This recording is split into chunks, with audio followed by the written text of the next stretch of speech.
What's good, YouTube? Supposed to upload this Numbers 22 video yesterday. I recorded the whole video. It was super good. Was looking certain stuff up. Was really happy with how the video went. However, somehow, some way, it never got uploaded. Sucks. But looks like I'm just gonna be making these 3 videos instead of 2. Um, yeah, I'm sorry about that. It's not like anybody's really watching anymore anyway, but I apologize for anybody who could be watching this sometime in the future. So yeah, I'm sorry. But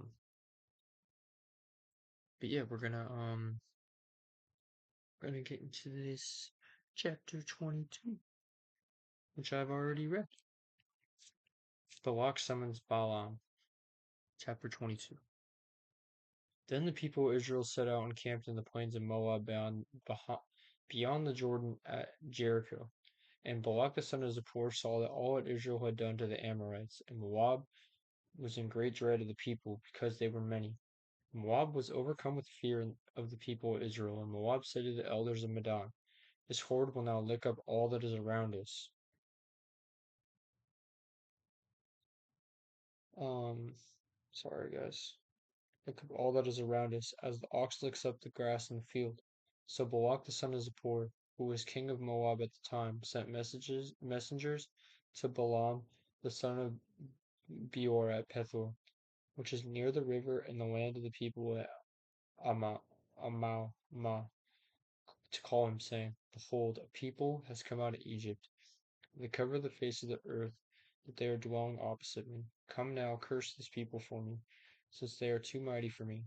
Perhaps I shall be able to defeat them and drive them from the land. For I know that he whom you bless is blessed, and he who you curse is cursed." Okay, so this guy, um, um, Balaam, basically was a guy who had the innate ability to, um, bless and curse people. He was just able to do that. He just was gifted to be able to do that.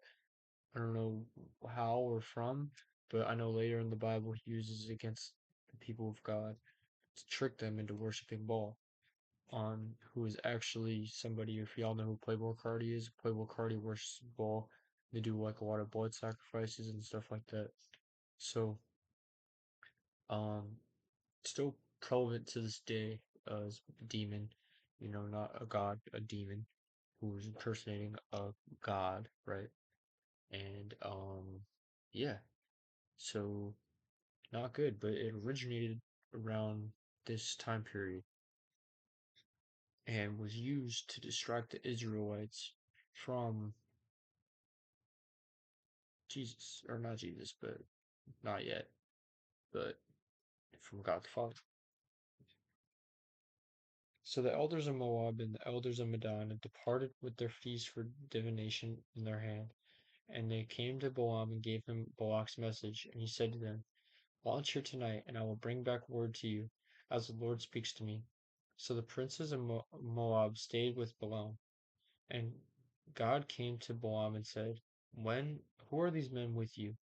And Balaam said to God, "Balak the son of Zippor, king of Moab, has sent me, saying, Behold, a people has come out of Egypt, and it covers the face of the earth. Now come, curse them for me. Perhaps I shall be able to fight against them and drive them out." God said to Balaam, "You shall not go with them. You shall not curse the people, for they are blessed." So Balaam rose in the morning and said to the prince of Balak, "Go to your own land, for the Lord has refused to let me go with you." So maybe he is a man. I don't know, because he's able to directly talk to him. But I'm just confused on why I read that later in the Bible he decides to divert the faith of the Israelites. I'm just a little confused on that. Maybe he just was a Judas kind of guy. I don't know. So the princes of Moab rose and went to Balak and said, "Balaam refuses to come with us."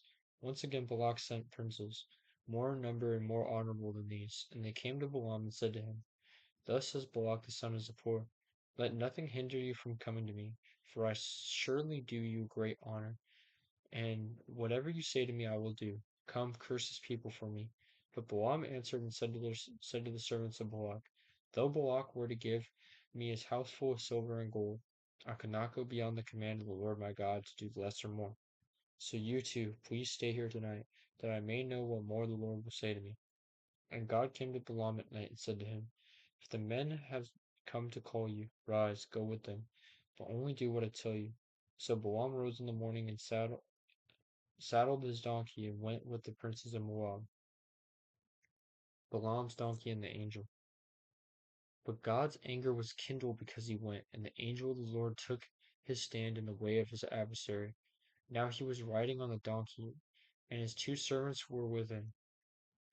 And the donkey saw the angel of the Lord standing on the road, with a drawn sword in his hand. And the donkey turned aside of the road, and went into the field.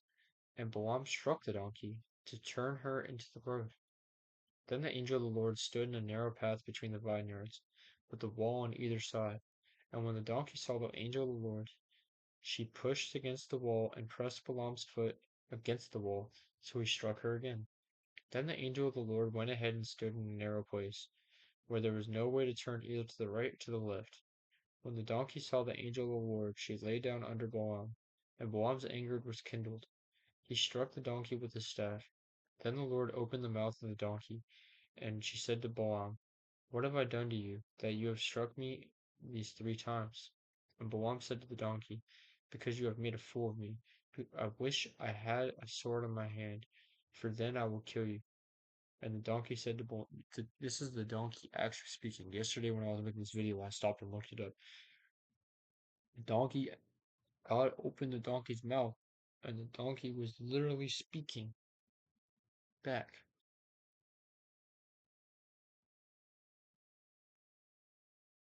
And the donkey said to Balaam, am I not your donkey, on which you have ridden all your life long to this day?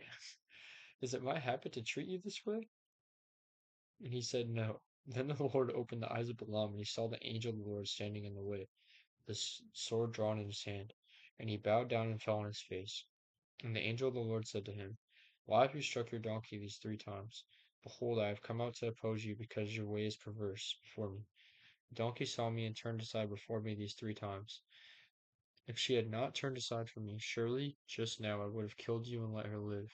Then Balaam said to the angel of the Lord, I have sinned, for I did not know that you stood in the road against me.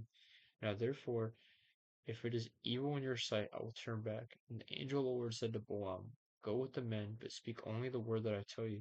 So Balaam went on with the princes of Balak. When Balak heard that Balaam had come, he went to meet him in the city of Moab, at the city of Moab, on the border formed by the Arnon, at the extremity of the border. And Balak said to Balaam, did I not send you to call you? Why did you not come to me? Am I not able to honor you? Balaam said to Balak, behold, I have come to you. Have I now any power of my own to speak anything? The word that God puts in my mouth, that must I speak. Then Balaam went with Balak, and they came to Kirath Huzoth. And Balak sacrificed oxen and sheep, and sent for Balaam and the princes who were with him. And in the morning Balak took Balaam and brought him to Bamoth Baal, and from there he saw a fraction of the people. Okay, that'll be it for yesterday's video, which didn't get uploaded somehow, which I'm kind of annoyed about, but yeah. I'm gonna see y'all here in a sec. Peace.